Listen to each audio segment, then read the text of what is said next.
اقول لك على 3 حاجات هيفرقوا بينك وبين اي مدرب موجود في الساحه دلوقتي. اول حاجه الاختلاف، ايا كان انت مدرب للعبه ايه لرياضه ايه، لازم تكون انت مدرب مختلف. الاختلاف هو اللي هيميزك، وان الكلاينت اللي بيتمرن معاك يحس ان هو واخد منك حاجه جديده، مش مجرد مدرب بروح له فبيمرني وكله بيعمل نفس الحاجه.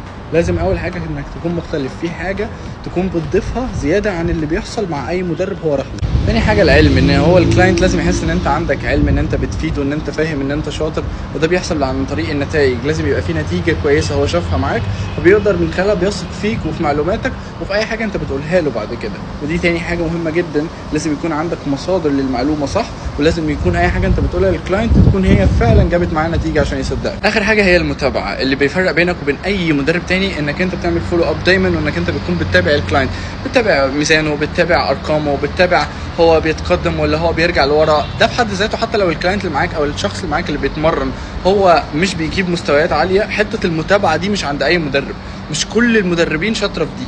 فحته المتابعه دي مهمه جدا جدا جدا جدا، وتفرق بينك وبين اي مدرب في المجال، وتكبرك حتى لو انت لسه صغير ولسه بتبدا في المجال بتاع التدريب.